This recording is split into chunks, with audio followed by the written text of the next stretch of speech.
Crowd, and I'm the host of the Goud Crowd. And today, it might seem a little echoey. I'm actually at the Capitol because I'm going to participate in the Utah Parents United Capitol Tour. It's actually, I've done this for the past couple of years now.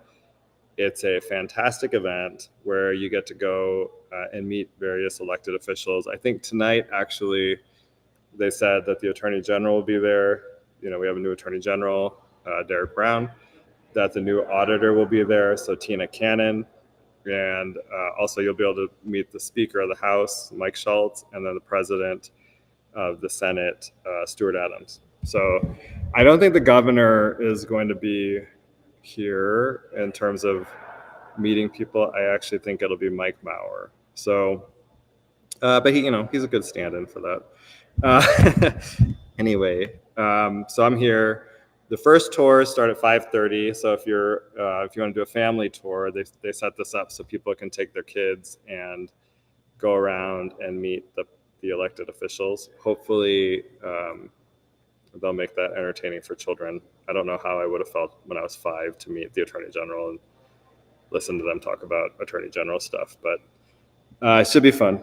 So I'm here. Hopefully we'll be able to get people to come and talk on the show. I just don't know if I can logistically make this happen. I had a couple friends that were going to come and kind of help me work this a little bit, but they had things come up, and so I don't know if I'll be able to get up from my little bench where I'm sitting. So we'll see what happens. But I do still have a show here, and we'll talk about a few different issues that I assume you have been paying attention to. So the first one is, I assume that everyone's heard the news that Phil Lyman's his appeal to the U.S. Supreme Court was denied today.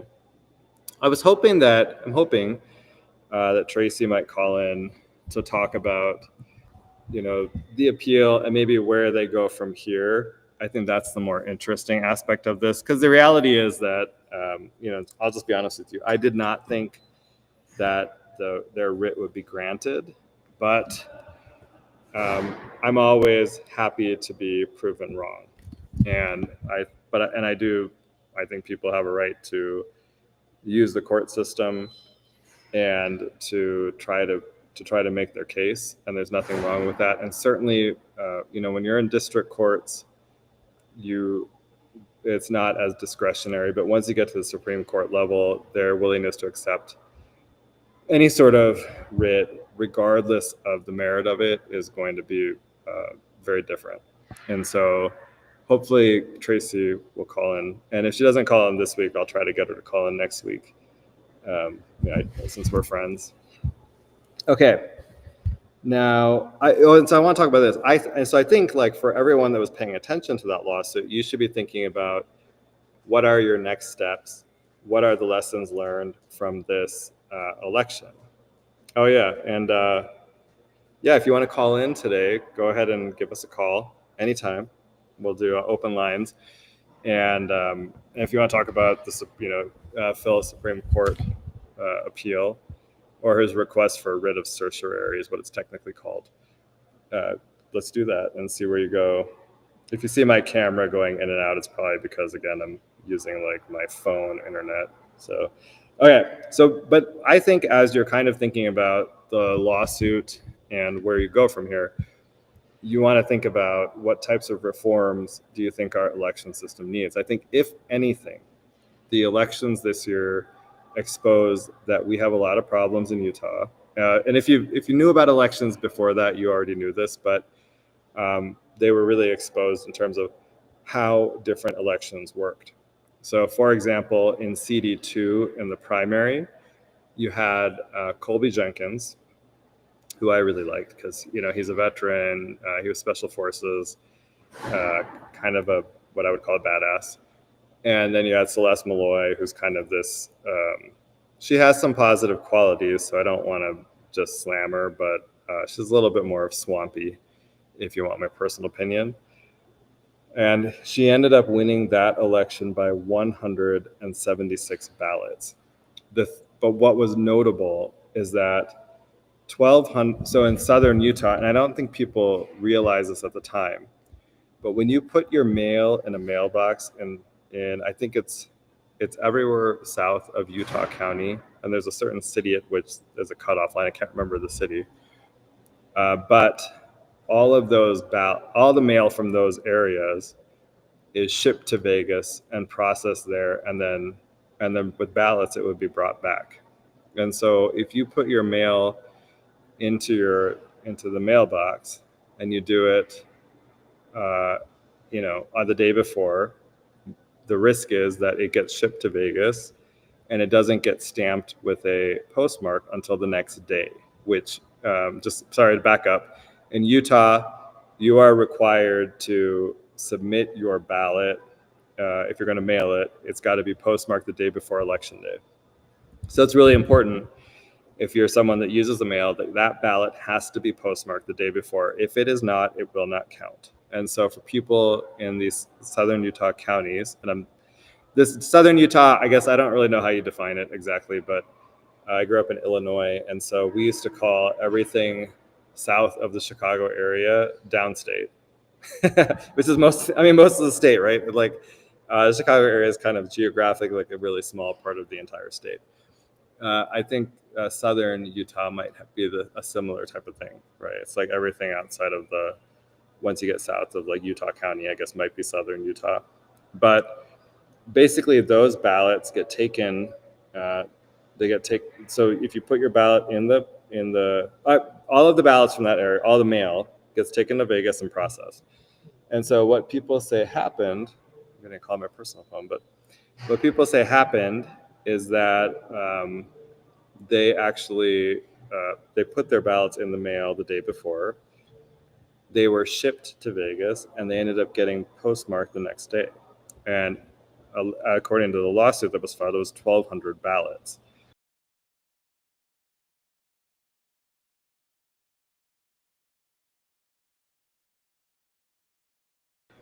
Going to for Colby Jenkins, and he probably would have won that primary had that not happened. Now, as a voter, there are things that you can do to prevent that from happening to you. Number one is you could vote in person. Again, you don't have that problem when you vote in person. And number two is if you're going to use a mail ballot, you should put it in a ballot drop box. And I know what happens in a lot of places is people have all sorts of reasons why they don't have time to go to the ballot drop box. This is less of an issue where I live because, I'm in Riverton, and if I was going to use a ballot drop box, it's like a 10-minute drive from my house at the Riverton Senior Center.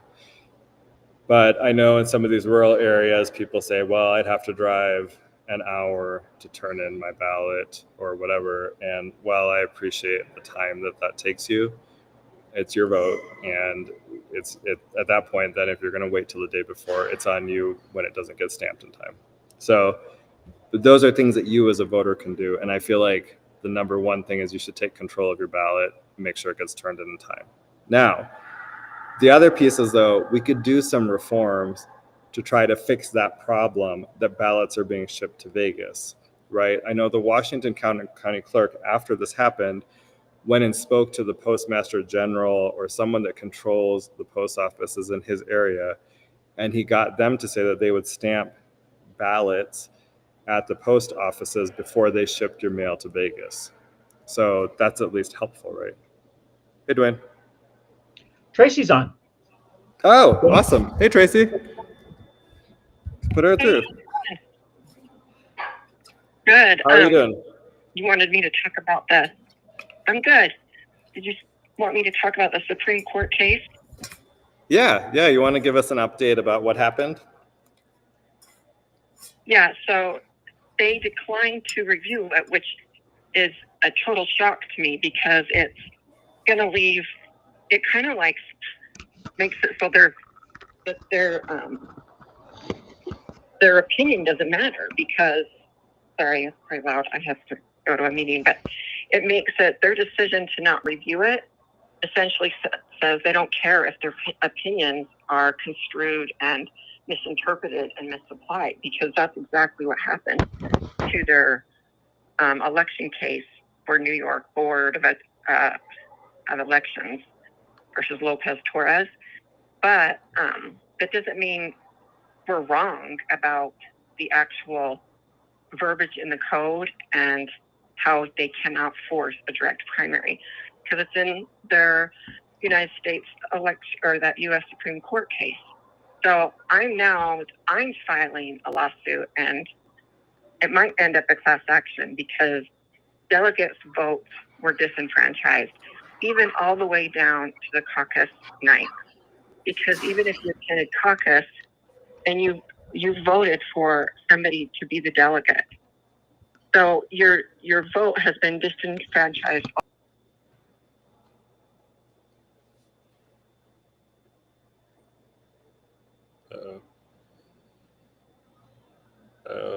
I can't hear her.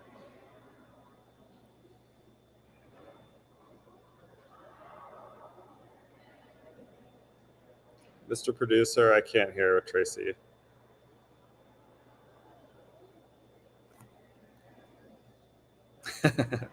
Okay, I guess we lost her. We lost somebody. Hopefully she'll call back. She's here. I had a little bit of a Wi-Fi glitch. She's back. Okay. Go ahead and repeat what you were talking about, because we dropped out for a minute.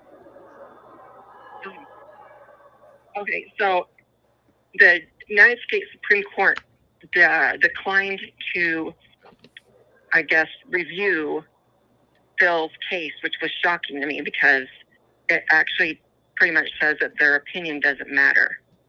Mm-hmm. Are you still there? I am here. Yes, I can hear you. Because of their opinion in that New York Board of Elections versus Lopez Torres, how they misapplied it and misconstrued it, they pretty much are saying, leaving a bad law on the books. Like, their opinion doesn't count now because they didn't take it up to review it. So it was kind of odd to me that they declined to do that. But that doesn't mean we give up, and doesn't mean we're wrong, because the election laws do not say that they can force us to a primary. They're just construing them and misapplying them to that. So I'm initiating a lawsuit in the lower courts, and it probably will end up being a class action because it impacts party members and delegates too. So that's where we're going from here, and we'll just see what happens. Because every branch of government in Utah is corrupt, but besides doing an overthrow, this is the only way we can do it, is through these processes. Okay, so what is the class action based on? Disenfranchised your delegate vote, because your vote at convention, state convention, you vote there, and it's an actual vote, like it's part of the election laws. And we successfully voted and nominated Trent and Phil, and the same thing in your county, like Chris Kimball, she was successfully nominated. They won at convention. So when they forced a direct primary, it disenfranchised my vote, and it further disenfranchised the people at the caucus who voted for me to go represent them. So they essentially disenfranchised those votes. And those votes are in code. So they're part of the election process. They're part of the primary process. And so essentially, Hawks got primary at convention because that was according to our internal proceedings. Okay. Who will be the defendants in that? I'm going to mute for a second. Spencer, Deidre, Rob, Dan and those guys, they knew about it because they essentially wrote the bill and passed it. And then they stood on the floor. And when you swear an oath and you stand on a floor at passing these bills, claiming that the convention process is still there, but then they're pretty much treating it like it's not. What are you doing? Perjuring did you perjure yourself back in 2014, or are you perjuring yourself now because you swore an oath? And so there'll probably be a lot of people that end up on the class action, but for now it's just the main characters that we know. Brian McKenzie. The law does not say that they can centralize it to one county clerk to review signatures even, and they did that. So you can totally see that it's this conspiracy, how they conspire to violate our First Amendment rights and even our representative form of government, Article 4, Section 4. They violated that because the Republican Party, the way it's organized, it has the purest form of representation because you elect your representatives right at the beginning in the neighborhood elections. And so they deprived us of that even. Okay, what kind of timing are you talking about? Like when should we expect this? The next day or so. I have it already. I have it already. Okay. I had to get it, just final touches on it. Okay. And then we're still moving forward with bill stuff too, so. I'm sorry, there's a woman rolling around a trash can by me. I swear she's like my arch nemesis right now. Okay, the other thing I was going to ask is, are there any kind of things you'd like to see from the legislature, reforms based on what happened during this election cycle that might fix this problem going forward? I think what they need to do is quit writing bad laws. Just flat out, just quit writing it, just like the water bill, the fluoride bill. They're claiming that they're taking away the fluoride out of the water. Well, no, they're not. They're just moving it. They're moving it to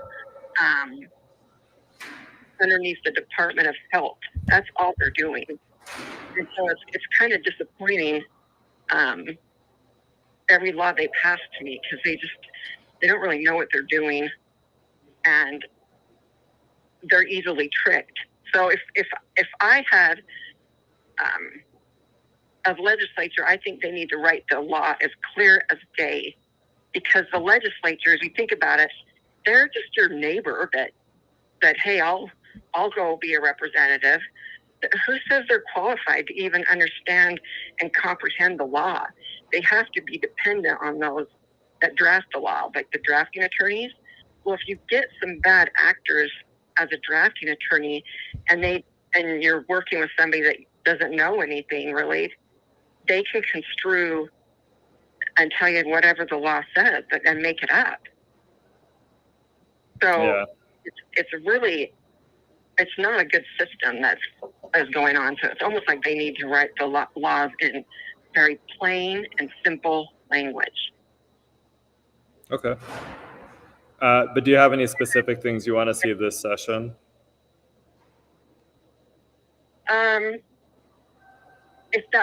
I know the water bill is a good one. If she would just take out that one section that moves it to underneath the Department of Health, I'm going to ask her if she'll do that. But as far as I'm concerned, the signatures don't apply.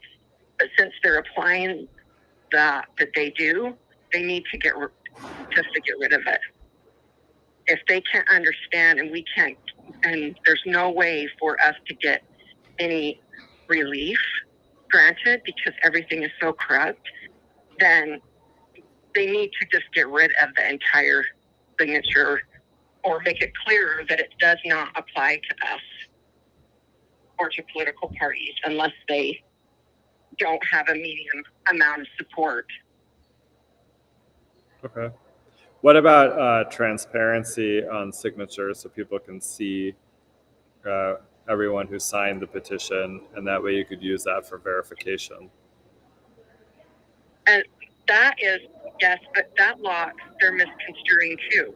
The law doesn't say that they can't hide those from us, but they construe the law in a way that benefits them. So they say, oh, we can't give you these signatures, and they construe the law again. And it's like, you're not reading the code correctly. So it's almost like we would have to obey a declaratory relief every time they misconstrue the law. And I mean, what's the AG for? Like, what is he doing? He's supposed to be at least working for the people. So if it's a law that they don't understand, why don't you go get a declaratory relief instead of making the people do it? Right. Yeah. Okay. Well, anything else you want to tell the people about the lawsuit? Any other thoughts? If I have a farm going around. If somebody wants to join it, they feel like they want to join it. I know a lot of people signed up, over 500 so far. Oh, for your class action lawsuit? Yeah. How do people sign up for it? I have a link. I'll link it to Restore Utah's Flag's website too. But they can go there to restoreutahsflag.com.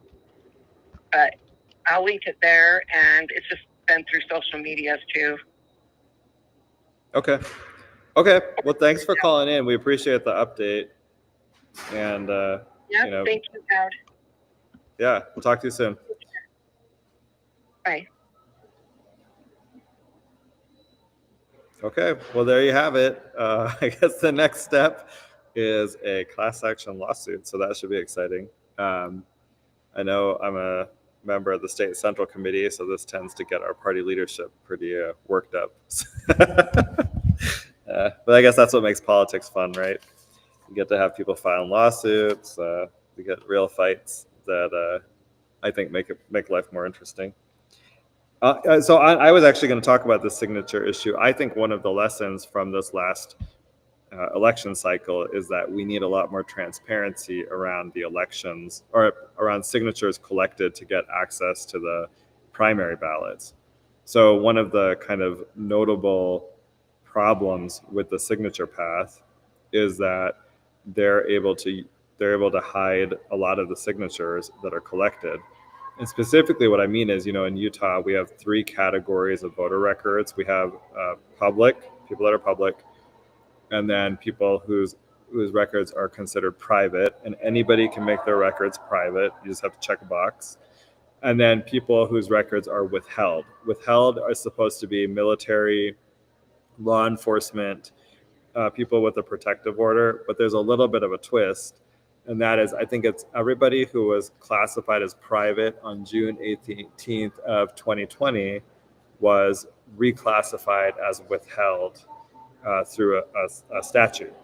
And so what we ended up with is a bunch of people who were private because they marked their voter form that way, turned into withheld voters. And the difference is this: public, anybody can see. So you and I, as members of the public, we can request the voter records and get all the public, everyone whose voter record is classified as public.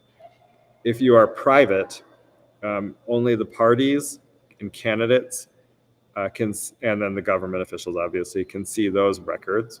If you are withheld, only government officials can see those records.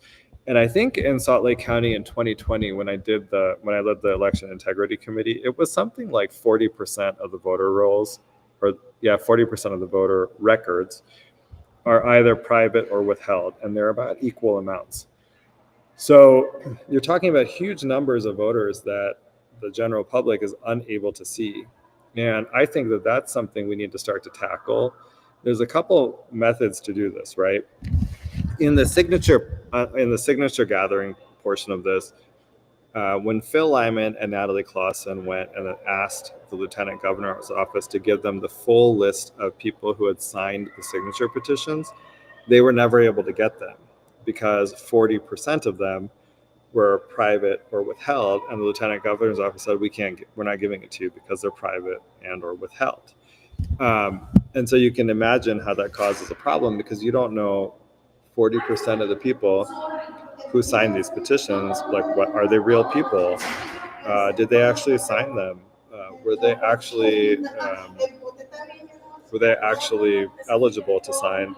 And I think part of the problem is this is kind of a little bit of a Utah cultural issue, is that people are taught to trust those in power and to not ask any questions. So the response from the government officials will be, well, we looked at it and everything was good to go. You don't need to ask any questions.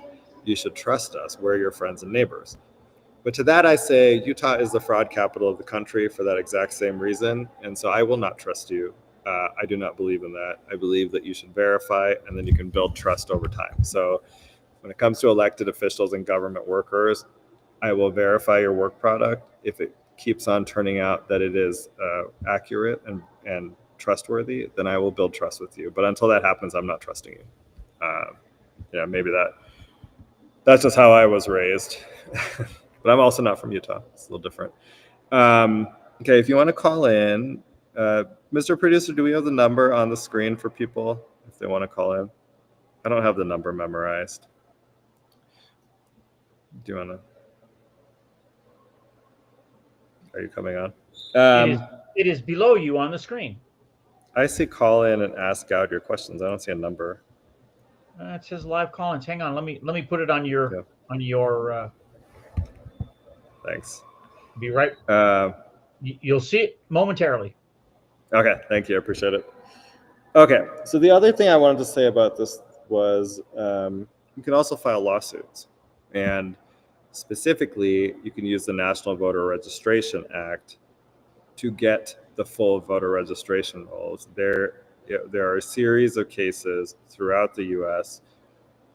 Where the NVRA has been found to preempt state privacy laws around voter records.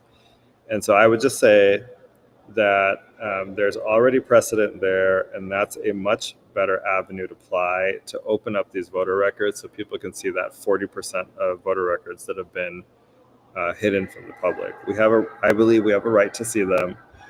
And I know some of you will say, oh, my record is private, my record's withheld, I shouldn't have to disclose it. But honestly, elections are supposed to be transparent and open to the public so that that's how you get trust. There is no, when it comes to elections, because you're dealing with huge amounts of money if you win, meaning they're controlling multi-billion-dollar budgets, they're sending money to their friends, to their that's the reality of this. Their relatives are giving out contracts, whatever it is. There's so much room for corruption. I don't care how religious the person is. The fact of the matter is they're still human, and you see it all the time. People are just corrupt. And if when things are in the shadows is when you get the most corruption. So I actually think our voter rolls need to be 100% public. And the way to get those is, I think, through the National Voter Registration Act. So let's see if somebody comes forward and starts filing lawsuits like that. We have another item I thought was kind of interesting on the U.S. Supreme Court. Today, they rejected Utah's land lawsuit, the public lands lawsuit. So let me pull up. I found this article. I thought this was interesting. But so I think what happened is the state went straight to the Supreme Court with their lawsuit. And when they did that, the Supreme Court rejected it. And you can argue about the propriety of doing that or whatever. And I'm fine with that debate. But I actually I found this article, and I think there's some more interesting issues here around the amount of money that's being spent on this. So this is an article in Western Priorities, or the Center for Western Priorities. Now they think, just to put this out there, this group I think does not like that we want state control of lands in Utah. So they think if you look at the top here, it says issue extremism. So that's what they call it. So you have that. But they did have some good information in here, and they've apparently appropriated a total of it looks like $3 million. Hold on, I think $3 million has been spent on this. And what I wanted to point out is, so for the brief that was filed before the Supreme Court, It was 74 pages long, and it costs.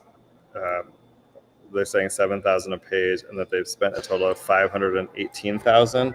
I think that's a little bit under, actually, because when I went and looked in this article, they look at money we paid to this law firm called Clement and Murphy in 2023 and 2024 that equals 518. If you include money that they spent in 2025, it's actually about $590,000.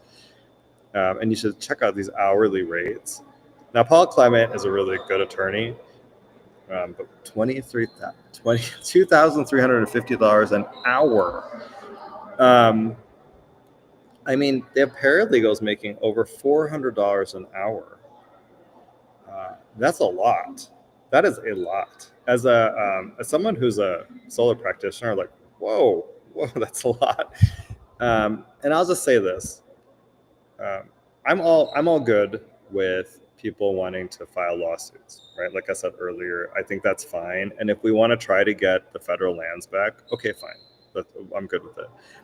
Where I think this is a problem, though, is that when we have an attorney general's office full of really good quality attorneys who have given up being able to make private sector salary so that they could get this type of experience.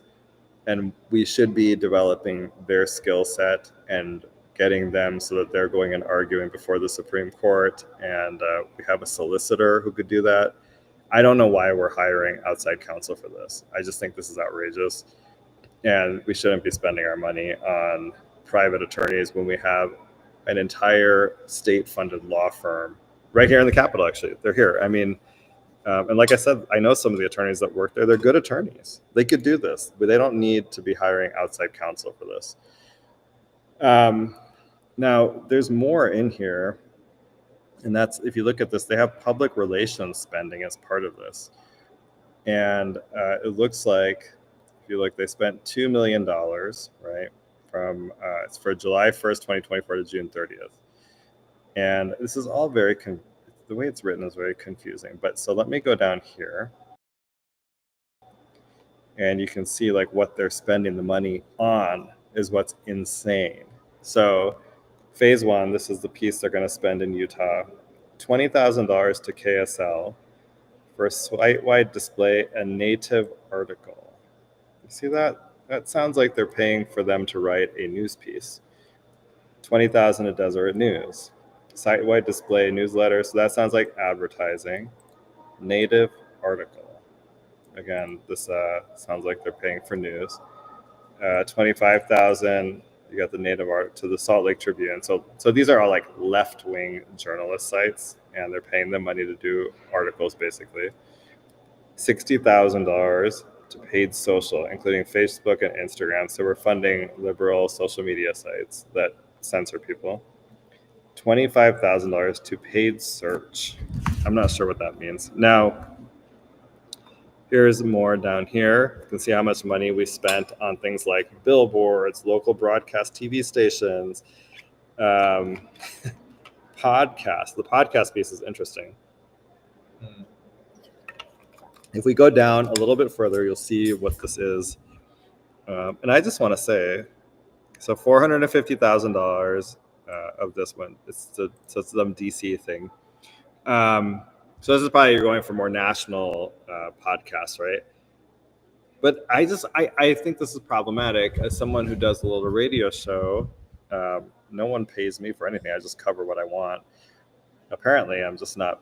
If you're like a little media whore, you can make money to sell yourself out. So here, like $65,000 to the Dispatch, including this podcast advisory opinions.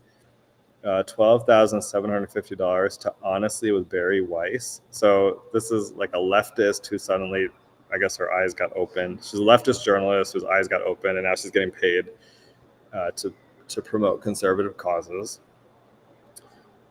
Okay, $62,500 for the Wall Street Journal. Let's see, there was another one in here that I thought was amazing. Let's see here, hold on.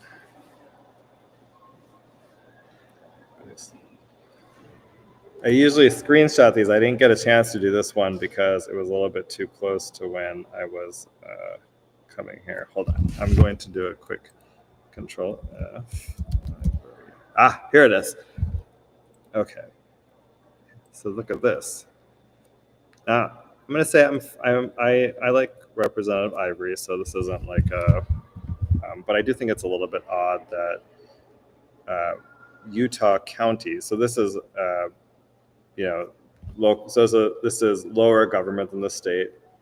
Have paid $650,000 to the American Lands Council, a nonprofit started by Utah State Rep Ken Ivory that specializes in federal land seizure efforts. I mean, that's kind of weird, right? Because these counties also have their own legal departments. So why would you be paying a nonprofit money for this? And I'd like to know more about it. And I'll just say this: if this money was going to a left-wing group, which is what happens in Salt Lake County, we spend money on crazy stuff. Like if you're a left-wing lunatic nonprofit in Salt Lake County, you're probably getting money from the taxpayers. So anyway, I thought this was very interesting. Just the amount of money being spent on this and what we are spending it on is wild to me. And also, if you're looking to spend money somewhere, feel free to send me some. It's not going to impact what I cover, but I'll take it. Okay. Maybe you don't think that's funny. I don't know. Okay. So anyway, I just think that's crazy, and maybe we should look at that a little more deeply to see what's going on. Oh, wait, I see my friend coming. Hey, Candace. Good. Okay. You want to come talk on the radio show? Yeah, come on. I'm on live, yeah. Oh, okay. I don't want to say anything, but... Oh, come on. Let me introduce you. Okay. All right, this is my friend Candace. You guys might recognize her.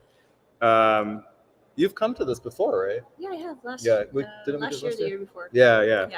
Well, for those of you who don't know Candace, she had the unfortunate circumstance of seeing men in the women's locker rooms. So, but being brave enough to be able to come forward about it. So, we thank her for that. Oh, thank you. Well, women's spaces have to be protected, so. Yeah, I know. They still do. That's what's crazy, right? Yeah. Hopefully, I'm hoping that we can get this kind of resolved now, because I don't know. Did you see that the speaker actually funded a PAC to help?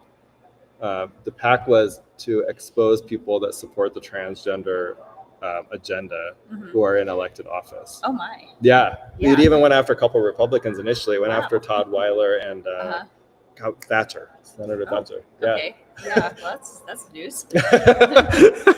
So. Well. Okay. Well. Anyway, she's a good friend of mine, and I'm glad she's here. So. Glad to be here too. Yeah. All right. Let me keep going. We were just talking about there was the Supreme Court denied Phil Lyman's lawsuit. We talked about it a little bit earlier. And then they also denied a lawsuit about public lands. So now I was going to talk about Signal. Yeah. And then do you do this and then you take it and cut it and then put it out? No, it's live. Oh, it's live. Yeah. You were just live. Okay. Yeah. Okay. Yeah. Okay. I'll just keep going. I can come. Should I just come? Well, hold on. Give me 1 second. Okay. I'm going to mute you for a second.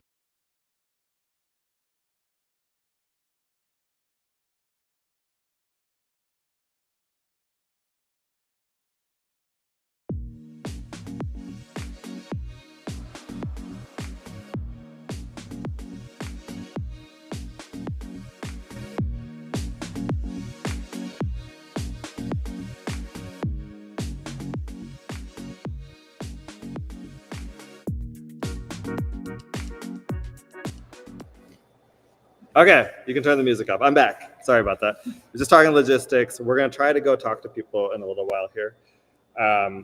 Okay, so let me just talk. I was going to talk about Signal. This is really important. So there are, up in Cache Valley, there were at Utah State University, there are allegations that officials there are using Signal to communicate.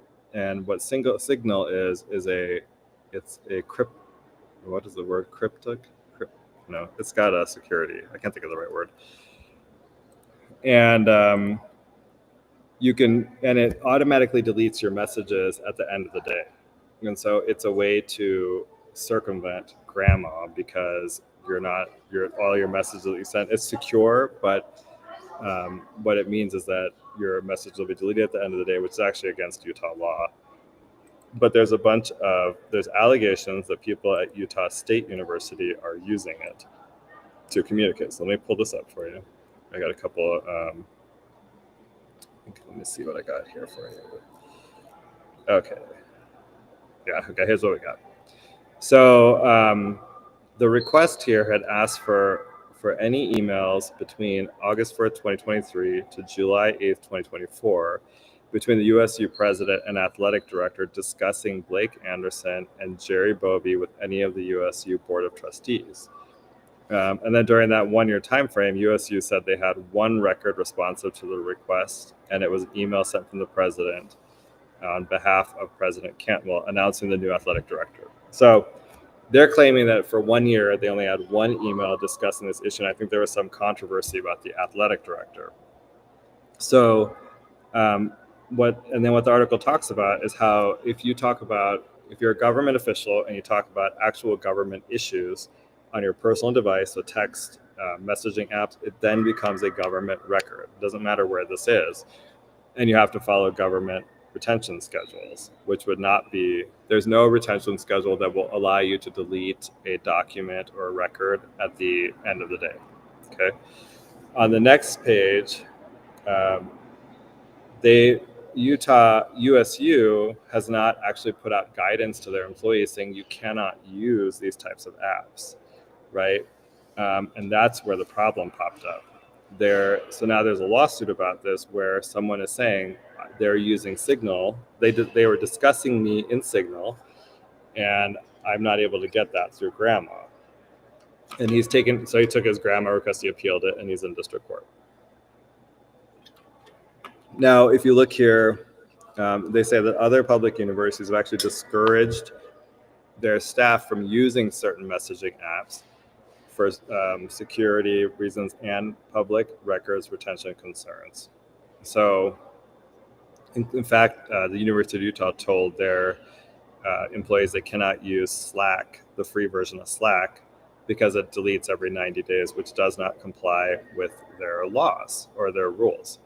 So the reason I want to bring this up, though, is that this is not just a Utah State University issue. It's actually an issue at Salt Lake County. And I have two sources. Hey, how are you? I have two sources who worked within Salt Lake County who have told me that Amy Winder-Newton and other Salt Lake County council members are using Signal to communicate, and that they have the deletion function on. So, and one of the people actually said that the person, and I'm going to say the person so you can't figure out who it is, would be willing to do a declaration saying that. So I think there's a lot more elected officials in Utah actually using Signal and apps like that to communicate. And today, I think on the tour, we're going to talk to the auditor. And one of my goals is to bring this up with the auditor and see what we can do. Because that would be really good. Hey, what's up? Are you going to the tour tonight? Yeah, I'll be on the tour. Yeah, I'm just on the radio. Do you want to come and talk about something that you're working on? Whose radio? My radio show, Goud Crowd. Oh, okay. You want to talk for a minute? We can talk about what's going on in Salt Lake County. You're going to talk about it? I said you can't. That's one of the many things I talk about. But do you have anything you want to say to anyone listening? There you go. Okay. Yeah, okay. Scoot Yeah, on in. okay. You're Salt Lake County, right? Yep. But you can talk about anything. It's people all over. I mean, Okay. yeah. Oh, you got to introduce yourself. Start. Well, I we think just this lost way it. with my. Got my I sit mouse. on it. Hold on. Okay, there you go. Okay, go ahead. Hi, I'm Jamie Renda with Path Forward Utah up here at the Capitol, about to go on a Capitol tour, our 4th annual Capitol tour we've been doing. How many Okay. times have you come? I think 3 times. Three now. times Yeah. now? Yeah. I don't think I came the first time. What are you looking forward to tonight? I think just educating more people how our political process works and how they can make a difference in their communities. Okay. Are you looking for anything specific this year with the legislative session? Any bills or issues? No, one that we're working on right now is probably not going to, as far as our organization is restorative justice, on getting it out of code, and that's probably not going to happen this year. What is restorative justice? Basically, where we kind of tie the hands of our educational system on how they treat some people differently than others based on Race? well, sometimes based on race, other times based on other features that they see as been marginalized in the past. And so I think if restorative justice worked in a perfect world, maybe, but I mean, it's just not, it's not implemented perfectly. Our people at schools are not counselors, and what it ends up doing is it sets a it causes problems for the entire school and the individual that claims to want to help as well. Okay. So that won't. You don't think that'll happen this year? And are there any other bills that you think you might be focusing on? Well, there's quite a few on illegal immigration that I hope get passed, especially when it involves the criminal activity, especially again in your county, Salt Lake County. Oh, I know. And a lot of people say, well, why are you worried about Salt Lake County? And I said, well, Salt Lake County is the heart of Utah. And if we lose the heart of Utah, we lose Utah. Yep, that's very true. Oh, I think I hit your mouse. But on your county, your Salt Lake County Council, y'all have a $2 billion budget for your county government. Yep. All the land's incorporated into all the cities. And I see that there's some need for some county government that have overlapping responsibilities or roads or other things that benefit multiple cities.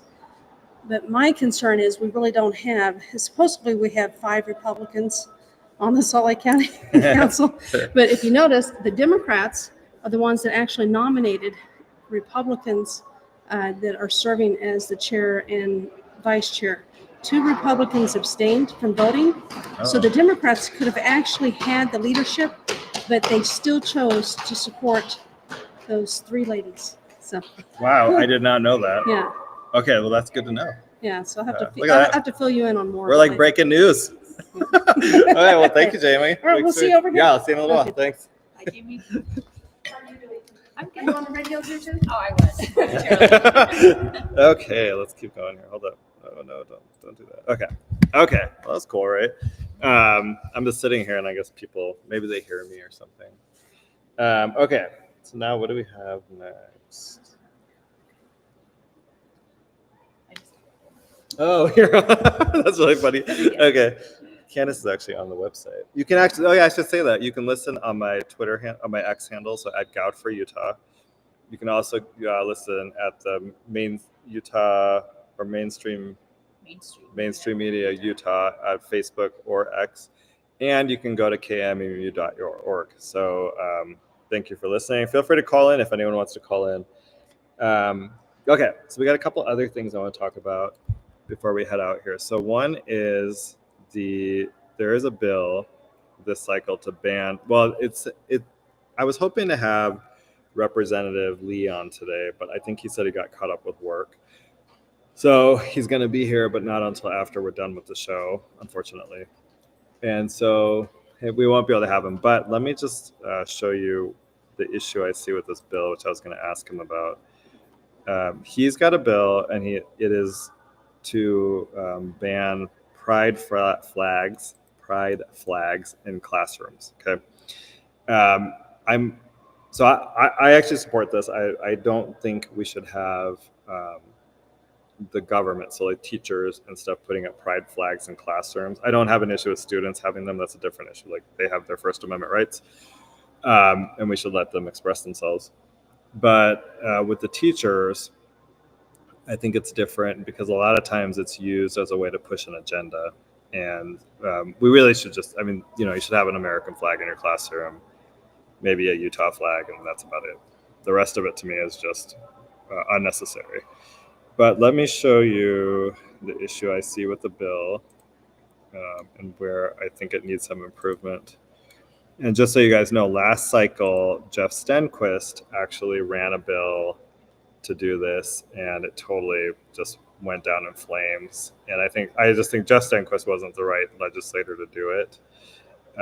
Now here's the language of it, and what you'll see is that he has created a list of the types of flags that you can fly in your classroom, right? So you've got the U.S. flag, you have the Utah State flag, the POW MIA flag, a flag that represents an Indian tribe, their city, municipality, county, etc. And then this is where I think you get the problem, though.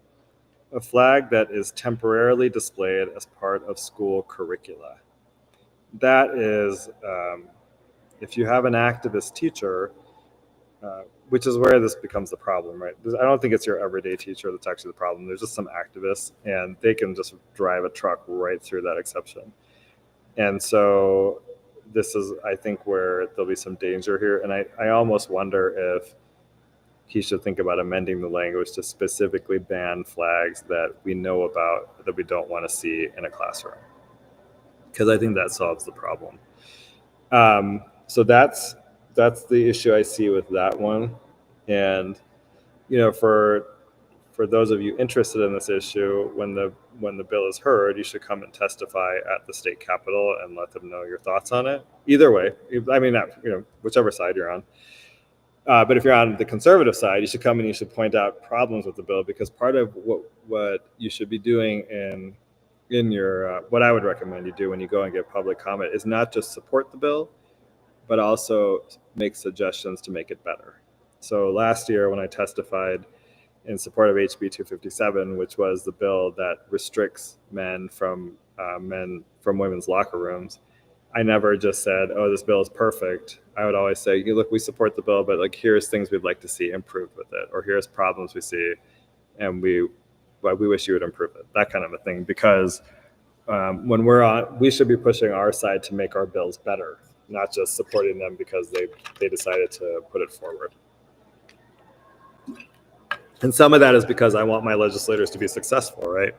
And the only way they can do that is if we help them do that. So that would be my suggestion here. Now, the next one is, okay, speaking of illegal immigration that Jamie just spoke about, this is a bill, this is HB 42. And, oh, actually, wait, hold on. With my pride flags thing, I wanted to show you guys one thing, because this just drove me up the wall. I assume that people have heard about this. He goes by Sarah McBride now, but his real name is Tim. And he's a congressman, really. And so let me play this for you, and you can get a sense of why I think this is all a concern. Here we go. So here's Tim McBride.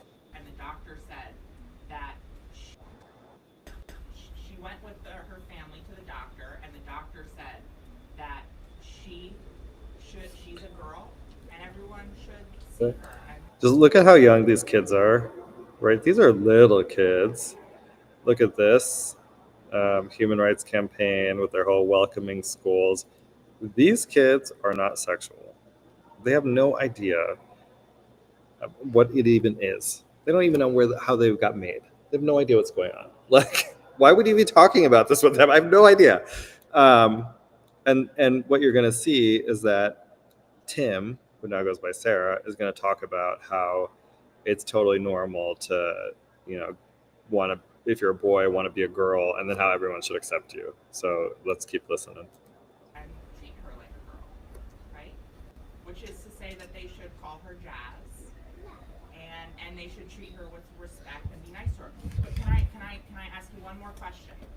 So that journey that she had from people thinking she was a boy, and the fact that Jazz knew she was a girl, to her parents and her friends accepting her as the girl that she is, that journey is called being transgender.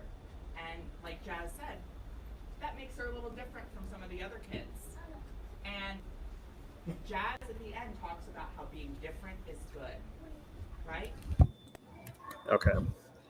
I just wanted to make sure you guys saw that, because that gets me. That shows you the problem with all of this, right? It's always sold as you're being compassionate to people in the LGBTQIA ++ minus community, or whatever it's called. But the reality is that For some reason, the people that push this the hardest are always out targeting children. I don't understand it.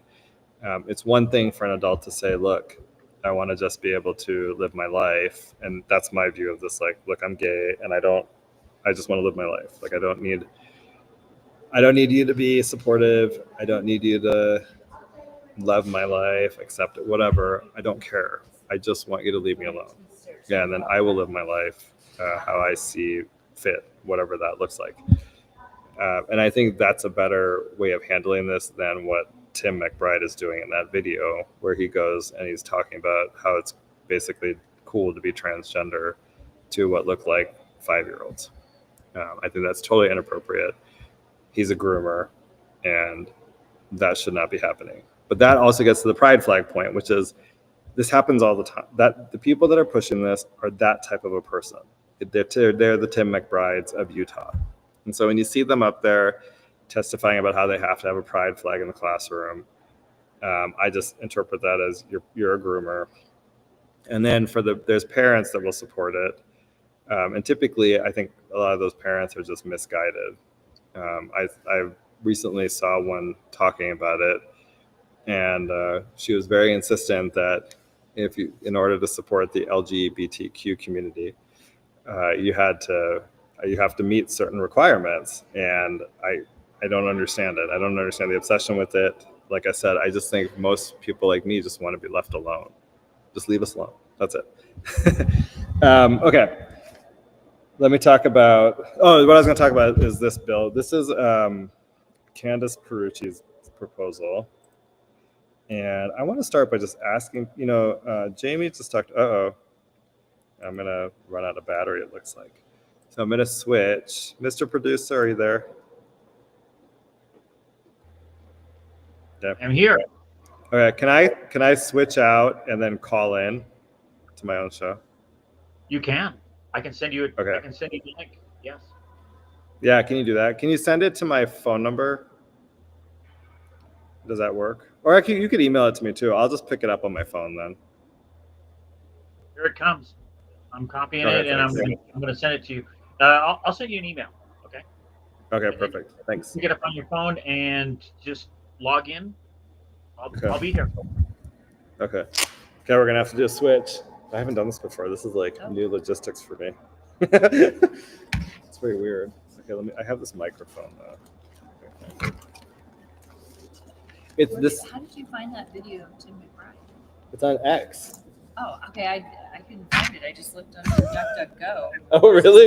Isn't it insane? Yeah, the algorithms, the search algorithms, is horrible. Yeah, I saw that. Just that surprised me off the wall with these people. Yeah. They just can't leave kids alone. No. Okay. I've sent you the link, Goud. Okay. See if you got it, and if you did, you can click it, and it should bring you in. I think. Is it a Email. Do you know where you emailed it to? Yes, I sent it to. You can say it on the. I don't really. Everyone knows my emails. It's not like a private thing. Goud Margani. At Gmail. Yep. Okay. Hold on. It'll take a second to get there. Okay. Now, when you get it, go ahead and click on it, and stay here. And on your phone, it'll be a whole new instance of you. Okay. Well, I'm waiting for it to come through. Hopefully, this computer doesn't die before that thing comes in. For those of you listening, just patience, my friends. Patience. I apologize. I appreciate you though for listening. Yeah, the subject is link, and it's got a link to the restream. Let's see.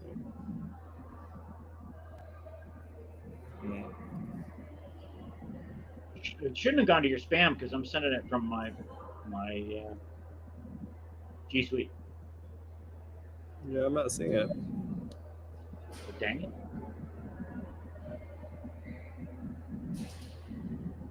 Hold on, maybe. No. It might have gone to your spam. Yeah. Okay. It went to spam. I got it. Because Okay. it's a link. Because it's a link. Yeah. Weird. Okay. Settings. Okay. Switch. Now remember to hold your phone landscape. Works better that way. Like this. The wide way instead of the tall way. Okay, hold on. Let's see if it lets you in. Okay, hold on. There you are. Okay. Oh. Hold on. Oh, jeez. Okay.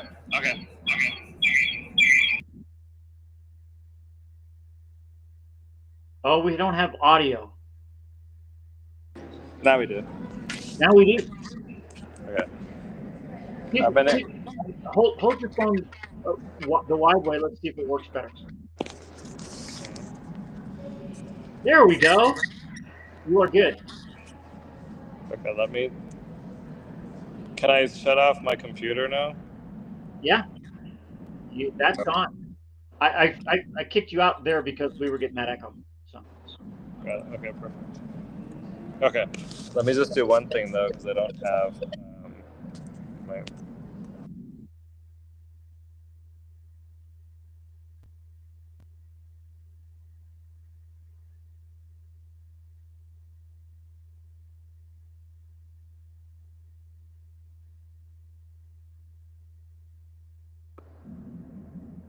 Can you hear me? You are back. Okay, perfect. Okay, cool. How cool is that? Flip your phone sideways. Okay. Your arm's gonna get tired. Yeah, it's already tired. Yeah. Okay, we'll go over. I need to turn my computer and stuff down. Give me 1 sec. I'm gonna pack up. I can keep talking though, if that helps. So what I was gonna say though is that this is coming through loud and clear. You're good. You are good. Oh, perfect. Okay, so what I was gonna say is that I kind of wonder where our legislature has been on illegal immigration for the last 4 years. There've been like people basically like flooding into the state, especially down where I live. I live down in Riverton, so according to Candace, Them in from Colorado. right? That's some of them. They're also they're coming in from all over. They're coming in from all over. Yeah.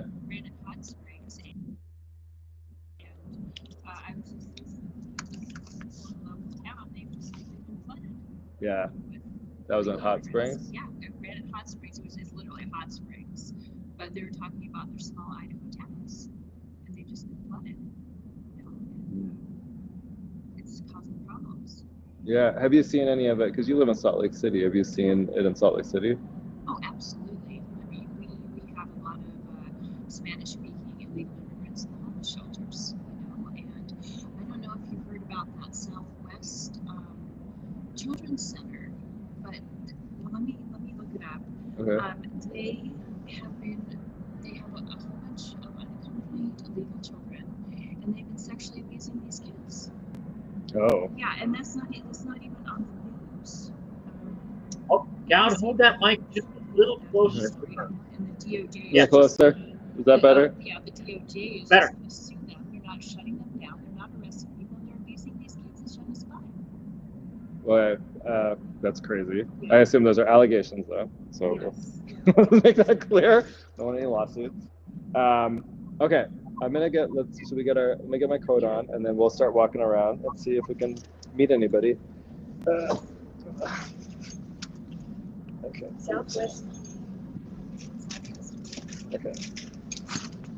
I'll find out. In case you want to see, I think I have the gayest coat in the world. If you can see this, it's really bad. Or really good. Something else you can do, Goud. On your phone, you can flip the camera and get your subject. Oh,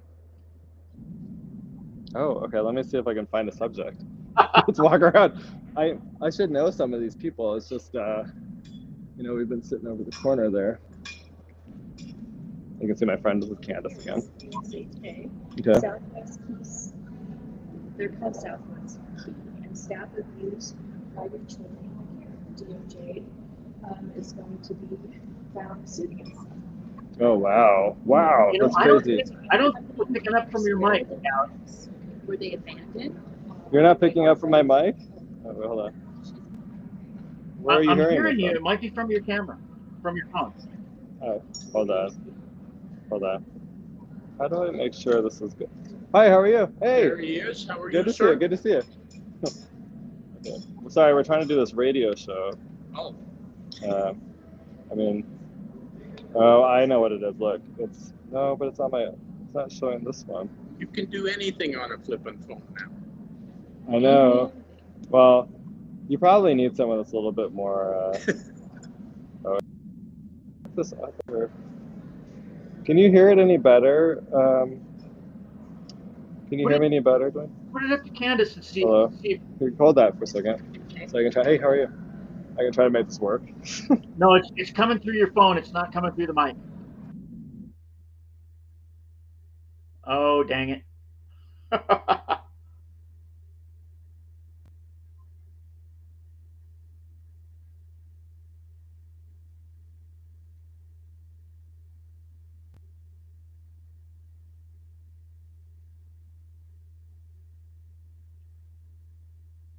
You be on the radio show for a second? Here, we'll just. You don't need the mic. You can just talk. Okay. So we gotta introduce yourself. Oh, yeah. Go ahead, Diego. Talk. You got your own channel? Yeah, this is the Goud Crowd. You're on the Goud Crowd radio show. All right. So you want to tell us your name? I'm Greg Duerden, Okay. the state chair of the third largest party in the state, Independent American Party. Ah. 91,000 registered voters. Okay. We're almost halfway to taking over the Democrats. Oh. Well, I wish you luck on doing that. That's our goal. And what are you doing here tonight? Hi, John. All right, John. Taking a tour of the Capitol. Okay. And really watching the children that have been in the previous two tours, their eyes get big. And Sounds good. that's fun. Yeah. As they catch the spirit, it's not just boring government. It can be exciting. Yeah, I wish it was boring. More boring. Yeah. More boring. Yeah. Are you looking forward to any bills this session? Any issues that you want covered?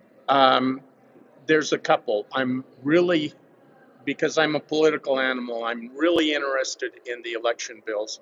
There's one bill that wants to say if you go get on the ballot by signature, that you have to be unaffiliated. You can't be affiliated with any party unless you go through the convention system. Interesting. Okay. Oh, so That's that going to be that a gets hard rid of sell. SB 54. I don't. It would alter it slightly. Here, will you go grab John? See if you can go. Now you're coming Hey, will you through please- 555 loud and clear. Cool. Okay. You'll come and talk to us a minute. Oh, okay. I'll be in the Senate chamber. Okay, cool. I'll come find you. This is a target-rich environment tonight. I know it is. I will A lot find of- people. A lot of politicians and I stuff know. around. We just talked to John Johnson. Okay, but go ahead. So you're looking at the election bills and what else? Election bills. There's an immigration bill that may prove to be interesting Okay. because with Trump's deportation stance, it's going to be expensive Okay. deporting a couple of million people. The almighty dollar. And education is always one of my personal. I've only got 72 grandchildren. So Oh my God, are you serious? dead bang. Wow. Okay. And geez. 26 great grands and counting. Oh my God. So education, public ed, is important to me. But I also think we need to work better with homeschooling and other schools, alternative schools. Yeah. I'm not a fan of the Utah Fit scholarship because it's taking money away from public ed and giving it to the tracking with the parents to other schools. I think the legislature needs to up their game, but they've never funded education the way they should. Otherwise, our teachers would be at the national median salary, and we are not. We're far below the national median. Okay.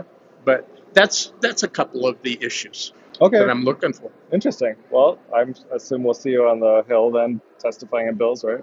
Yes, I'll be testifying before committees, watching them, contacting them on a regular, daily, if not hourly basis. So yeah, I mean, if you just show up with your kids and grandkids, you could fill up the hearing room. almost. But we've got them scattered from literally the state of Washington to North Carolina, from Atlanta, Georgia to the Wasatch Front. So they're all over the place. It makes for a very interesting Christmas shipping arrangement. I bet. And birthdays. Keeping up with birthdays. Oy vey. Well, thank you very much. Appreciate it. Thank you. Yeah, I know, right? He's like constantly like, whose birthday is it today? Thanks.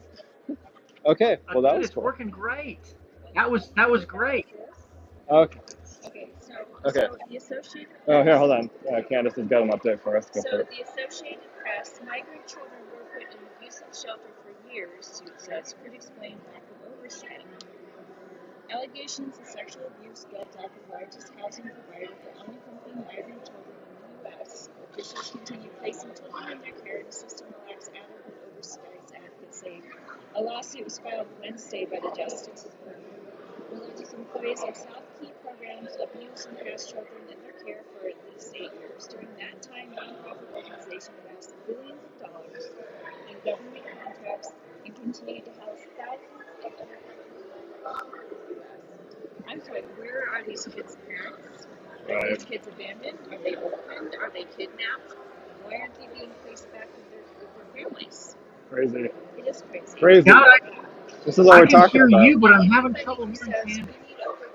Oh, you're hitting here, Candace. Hold on. Oh, yeah, anybody who says we need Maybe you need to be on the other side. Wait, hold on. This is. I think you had to be on my right side. Is that better, Dwayne, if she talks on this side? Oh, anybody who says we need open borders is responsible for this. Because Much we better. need secure borders. Much And better. it's Okay. an atrocity. I mean, even in Juarez, Mexico, 2,500 women were murdered. And that was like over the past 30 years. And it's like now closing the border is like closing the door after the horse is out of the barn, to be quite honest. Yeah, crazy. So, Okay, let's see. Now you're going to hear a lot more noise because we're heading to where everyone's kind of gathered. And let's see if we can talk to a couple people real quick. I see a friend of mine, so let me go and accost her. Or we'll say approach if you want to be more polite. Oh, hey, Jamie. Hey, how are you? Hey, will you talk on my show for a minute? Yeah. Okay. Hey, this is Jamie. Hey, everyone. Whoa. Sorry. I just tell people I'm gonna go and accost her. Okay. So is this your first time at the tour? Oh, no, I've been here 4 years in a row. Okay. And Wow. well, Path Forward Utah is also having people come here because we believe in engaging the public. Because the more that you know with your own eyes and your own ears, we need to get way past getting our information on the news. That's true. That's true. And I know that you're someone who's very active, like coming up on the Hill, testifying. Are you looking for any bills or issues this session? I am. So there's going to be immigration bills. They just had a press conference on Monday. They're going to be discussing illegal immigration, and we're up here. I'm gathering all my friends in the community, people with all kinds of pasts and whatever they are, and because we're going to be able to see the public, maybe things that the legislature doesn't see, because you only know what you know, and we just want to make sure that we're not deflecting from the real issues. And so we want to make sure that the actual communities are all up here, every single race, because we're an organization of true diversity. So. Okay. Like what kind of issues do you think they may not be seeing? Do you have an idea about that? Well, one of my friends, he said, I was in prison before, and he's totally reformed. I mean, he is a wonderful, wonderful father and husband, and he says he just had some issues he wanted to talk about Ryan Wilcox's bill about, just to make sure that that there's not how they're going to be looking at things. So we got him an appointment to meet with him to discuss that, and he's an everyday citizen just like us. That's cool. I think that's what people don't realize is actually we are just everyday people. Yeah, like we're so focused on federal issues, and if you want to meet with your congressman, it's never going to happen. But with state legislators, you can meet with them without any issue at all. Yeah, it makes sense. Like, why wouldn't you want to protect what's close to home and affects you the most? And people think that it's because they watch the news, they only like the federal issues that are as exciting. But like, if they were like in the know and on the ground and talking to people, they'd be like, yeah, I was there, and that's not how it happened when they see it in the news. And then I think once you see it for the first or second time, and you were at an event or you were a part of those conversations and the news completely says it differently, you recognize, like, I need to be in to the ground with my own eyes and ears, because how long have they been doing that to me? And Okay. I might be calling these people, crazy for what they're talking about, but then you find out, well, actually, maybe they're actually informed, Yep. and that's what's happening. So, Okay. And do you think people should show up at the Capitol to absolutely, testify? absolutely, and you can do it on Zoom. And another thing is, we need to quit showing up just to get our I voted stickers every November, because you have no excuse. COVID taught us that you can watch the legislative session while you're doing dishes, when you're on the way home, and you can listen to how your representatives are actually voting. Yeah. It is amazing. Oh my God. Hey, Jen. Hey, Come here. Jen. Come here. Will you come and talk on my radio show? Oh, sure. Okay. Okay. Well, Jamie, thank you. You're welcome. We appreciate it. Thanks, Jen. All right. Hey, Jen. How are you? Hello, good. Okay, everyone. Do you guys know this is Jen Brown? Yes. And is this your first time at the tour? No, I have been here for the last 2 years as well. Okay. So been here a couple times, and I really wanted to come because it's a great opportunity to talk with legislators in person. We've got awesome. direct communication. So, Okay. I like your sweater, by the way. Oh, thank you. I can say that because I'm gay. Yeah. Okay. So, what bills are you looking out for in this session? Actually, will you tell people what group you run? Oh, for sure. I'm the president of Utah Citizens for the Constitution, and we are focusing, one area will be always state sovereignty, election integrity, and also education. And an interesting note to your audience, Goud, is today I had a meeting with Carlos Packard, who he is over Citizen Portal, and he showed me, he and I have been talking about using AI to try to help read the bills. Well, they just got that program done, and he gave me a demonstration of it today. But we can put any bill that's introduced, and the AI will give a summary of it and also a number of how well it correlates with the Constitution. What AI is this? It's a new program they literally made for us to do this. Okay. Yeah, and it's through Citizen Portal. Okay. So Paul, if people know Paul Allen, he started Ancestry.com. Okay. Well, this is his company, Citizen Portal, and he wants to use AI in good ways to lift humanity. And one of those is to try to help increase the transparency of government. And so I've been working with them on this AI program, literally telling him what we needed, and it was just shown to me today. Wow. So, okay, that's really cool. I had heard, hey, how are you? I had, when they were doing that continuing resolution, yes. and people were able to so quickly come up and be like, look at this, look at all these problems. I heard that they stuck it in AI and it popped all this stuff out. Do you know what? It's just like Paul and I were talking, it's like having a research assistant. So it is going to really help the citizens. And so I'm really excited about this tool that we're going to have. Okay, yeah, very cool. Is there anything else, any specific bills that you're thinking are... Do you know what? Are problematic, maybe, anything? Right. You know what? I've only mainly know bills that we're supporting, not so much the problematic ones yet. Okay. But I'm going to be, every bill that goes on an agenda for a standing committee, I'm going to run it through the AI program. And we're going to do that every day of the session, trying to keep on top of what's happening so that we can really know what bills we want to support and what bills we feel we need to oppose. Okay. Well, thank you. I appreciate it. We have all sorts of people walking over. All Hey, how are you? Right. I'm Goud. Nice to meet you. Hi, I'm Chris Marshall. You are Jen Brown. Okay. Let me see if we can accost another person here. I got to find someone I know. I think Jamie is about to go on her tour. We got to talk to her, so that's done. Hey, how are you? What were you saying to me? Oh, keep them closer to the mic. Okay. Let me find. There was a woman here who I want to talk to. Let me see where she is. Give me a second while I seek her out. Good, we have plenty of time. Yeah, take a picture. That's pretty much. And then the picture store doesn't start till 7. Agarrar el programa. Okay, I'm just gonna see if I can find her. I know she's here somewhere. Hey, how are you? Oh, there she is. Let's see if she's on. Okay. Wait, say it again. I'm having trouble hearing you, Dwayne. Flip the camera around so we can see the crowd. You can push it. Oh, you want to see the crowd? Okay, let me see if I can do that. Hold on. Okay, hold on. Let's see here. Back, triple camera. Oh, there you go. Look at that. Cool. Yeah. Nice. Okay. And So that's like, that's, flip it back. oh, there's Tina Cannon. Hey, how are you? Hey, will you talk on my radio show for a minute? Okay. This is pretty cool. We're going to actually have our new auditor, Tina Cannon. How is everyone? This is awesome. Actually, let me switch sides with you. You know, I don't think I've ever stood next to you. You're much shorter than I expected. And I'm pretty, Yeah, I'm you know, average. that's the average.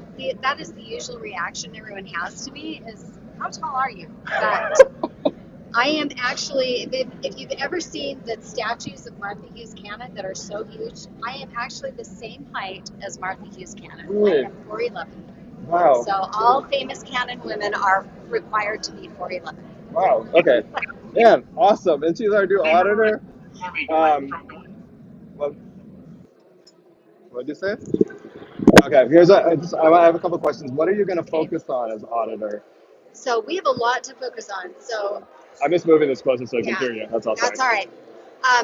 So we have oversight over every branch of government, so not just state government. But usually, I was reading a report today from one of the original, well, it was Val Ovison in the 70s was the state auditor, and he expresses in that report how these unique quasi-government agencies are a problem. Well, guess what? They're still a problem in 2025. So anytime that the legislature or local government sets up an agency that's a government but doesn't have an elected representative, so it has taxing authority but without elected officials, then there's no one to answer to, and that creates a problem. It just is rife for waste, fraud, and abuse. So those are the ones that we're really concentrating on because there isn't that usual form of government oversight built into their entity the way an elected official does. So it's a growing trend in Utah. The legislature just set it up. If you're familiar with the MLB stadium, that's set up that way.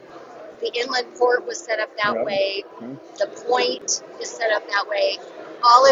There are, just in the Salt Lake Valley, I think there are 50 or more. So of these agencies that are not really, they're quasi-government, but they still have taxing authority and spending authority, and they don't like to think that they are under the jurisdiction of the auditor, but they are. So sometimes it's wrangling, it's herding cats to get them all to come back in. If citizens want to complain and have you investigate something, is there a way for them to do that? Yes, we have a great forum that's online now. That at auditor.utah.gov, there's a hotline. And if you do an online complaint, we like to keep all of those complaints anonymous. But you can go in and you can fill out all of the information online. It walks you through the process, who, what, when, where, and why. And then you can also upload any supporting documents. And we have a whole team. We have 3 full-time people. That's all they do is investigate complaints. You know, one of the things I had read about, I talked about this on my show earlier, was the use of Signal by officials up at USU. Do you think that's an issue you'll look at in your office? So if someone complains, we'll look, but we don't necessarily go out and look at it. But we find there are all sorts of ways to avoid grandma, and sometimes they get creative. And we talked about it in our office because if you delete your, because most of the state agencies use Google and Google Messenger. If you delete your Google history, your Google Messenger history is the same thing. It was there, but now it's not there, and it doesn't follow the spirit of grandma. So we changed our policy when I took over to keep those messages there, to turn the history on and keep them there. So we find this struggle. It's always a struggle in government, how to stay transparent and open with the public. It's not our natural human tendency. I know that surprises everyone. But yeah. Awesome. Well, I'm really excited about you being the auditor. So Thank you. Yeah, we're looking forward to it. And we'll get to talk to you again. Thank you. Thank you so much. Right? Okay, let's see. Oh, I'm actually standing next to the treasurer. I'm good. How are you? No, I'm on the. Do you want to talk? Can you talk for a minute, Marlo? Hey, can you do an interview real quick? What kind of interview? It's a radio, internet radio. Oh my word. About what? Well, you're a treasurer. I'm just gonna ask you like what we can expect from you. Oh, this next session. Yeah. Do you want to tell us like? Legislative session. Yeah. Okay. Look, everyone. I've got Marlo Oakes. He's Hello. taller than me, so this is gonna be a little more of a challenge. Tina, did you know that? I didn't know she was that. That she's short. Shorter than me. I'm not saying that. Not in a bad way. I guess so. Are you in your second term or third term? Yeah, this will be my first full 4-year term. Okay. Yeah. And so what can we expect from you in the next 4 years? Oh, the 4 years. Wow. Or maybe this year. Why don't you give us like a year? Well, we are working on things like gold. Okay. Last legislative session, there was a bill that was passed that allowed me to invest up to 10% of our rainy day funds in gold. That was important because we're seeing an increase in purchases of physical gold from central banks around the world, for example. Okay. And one of the key issues is counterparty risk. Most of the instruments that we invest in today have counterparty risk. Mm-hmm. So it might be the federal government paying us back, or it might be a company, right? Yeah. Or, whatever it is. So gold, physical gold, you store it and you own it, and it has value, right? Globally, it's a global market, and so that's been an important step forward, I would say. My parents are Indian. I was taught to love gold. Yes. Like I'm always told I don't have enough.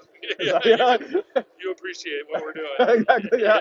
I understand. Okay, that's a good one. I'm kind of trying to hold the mic so they can hear you. Oh, okay, great. What else can they expect from you?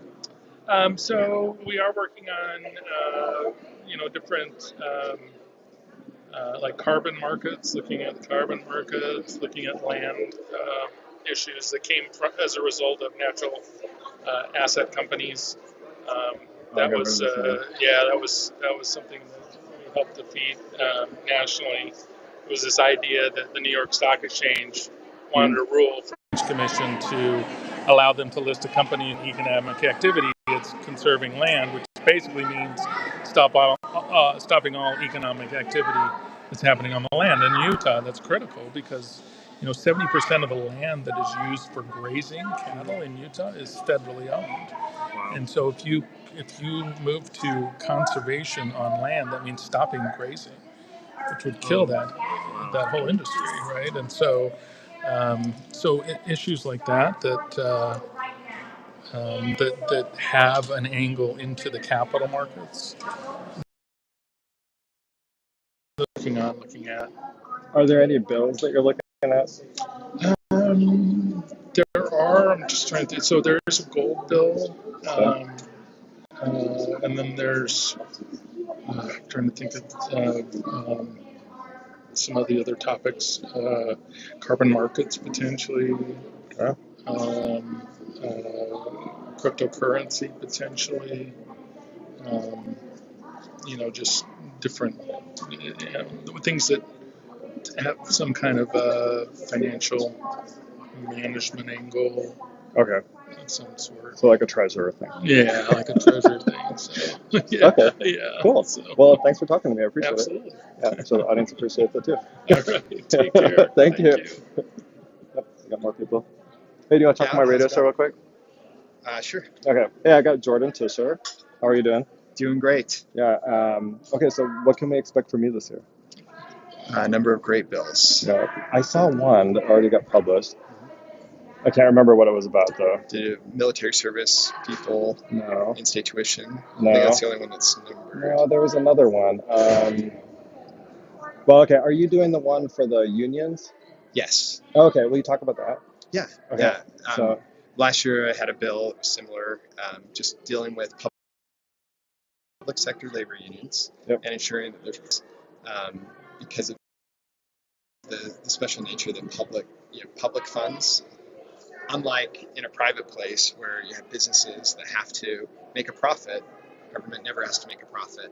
Really? And so the taxpayers are always the one that's left hanging, holding the bag. Yeah. And so you got to have the proper safeguards when you're negotiating with those public sector labor unions, and that's what the bill is dealing with. Okay, and is part of it, because I went to the Americans for Prosperity event, and they said part of this is making sure that they're treated the same as everybody else. So if they want to reserve a room, they have to pay for it, like that kind of stuff, right? Exactly, yeah. Okay. So we're not going to pay union people to do union activity with government dollars. That makes sense. We're not going to give them special rooms or special treatment. If you allow the Kiwanis Club to rent a room for free, then you can let the union rent a room. But if you charge them $50, you got to charge the union $50. Okay. So that's one aspect of it. Okay, and then you said you also had one on veterans? Yeah, essentially just saying, taking away some of the guard or the obstacles that have been in place that allow them to get in-state tuition.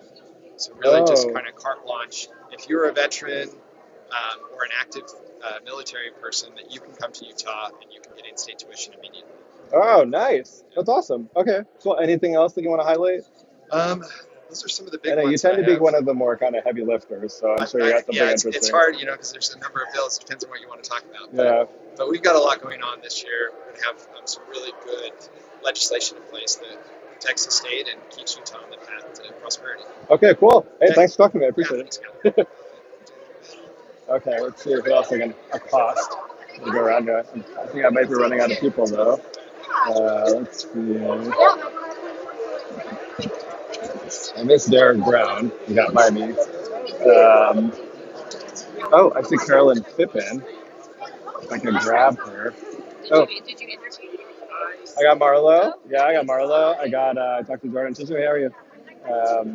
And then we talked to Tina Cannon. Did you know she's only 4'11"? Oh my God. Yeah. She looked. I say that as a gay man. She looks good. I'm afraid of her. Yeah, should we grab her? Did you not hear about that before? We're talking about the Utah Women's Republican. She's right here. Let's see if we can go grab her. Come on. Let's go over there. How are you doing? Okay. Yeah, she's talking to someone. I'll see if I can accost her. It's going to be a little bit of a challenge. Oh, there's people talking in groups. Oh, yeah, okay. Actually, let's talk to. Hey, you want to talk to me for a minute, Nicole? Can I talk to her for a second? Are you in a group, or can I talk to you for a minute? Yeah, you can talk to me. Okay, this is Nicole Mason. Let's see you here. Okay. Hi. How are you doing? Good. How are you doing? I'm good. You want to tell us? Oh, okay. So you were the head of Utah Parents United, right? Yes, I'm the former president of Utah Parents United, and I just moved to Nevada last year, and now I'm with a Power to Parent in Nevada, trying to do like the same type of things, like protect parental rights and try to protect families. So, is it more of a challenge there than here? Oh my goodness. Okay, so Nevada is one seat shy of a Democratic supermajority. So it is very intense, and the legislators are very much wired to the idea that the children should be communal property, right? Like that the state has your child's best interest in mind, and so they know what's best for your child. Wow. And so that's something that we're trying to change. Is like, wait, no, these are my children. I know them the best. I know what I should do for them. And so we're trying to push back and try to get parents to be more involved and take a bigger role in their child's education and know what laws are being passed at the state level so that they can help preserve that family relationship and do what they know is right for their children. Crazy. It's crazy that you even have to fight about that, right? Right? It's like the Twilight Zone. Like, who ever thought that this was like for real, that this would come out of people's mouths? Yeah. I can't even imagine. Okay. I She's got to go on the tour. Okay. Thank you. Yep. Whoa. Okay. Oh, I'm all alone. Everyone left me. Well, I see Carolyn Pippin. I'm going to try to grab her. So, wait. She's talking to Tina Cannon. Let's see. Oh, here's Derek Brown. But I don't know if he'll. Oh, and now he ran away. He didn't really run away. I'm just kidding. He walked the other direction. Okay. Hey, Mr. Producer, are you there? Let's see if you're still here. Did I lose my producer? There you are. Okay. Okay, I think the tour is about to start. I'm not really sure I'm going to be able to grab people anymore. So maybe we should... I might have to cut. I don't know what time it is either, and I can't find my friend. 6:45. Oh, okay. Okay. Yeah, so I guess maybe I'll just cut it for tonight. Okay, well, you've been listening to the Goud. Yeah, thank you, everyone. You've been listening to the Goud Crowd, and it's been great. And we will see you next week. I hope you guys enjoyed that. A little bit of live talking it out. I got to go to the store. Okay, talk to you.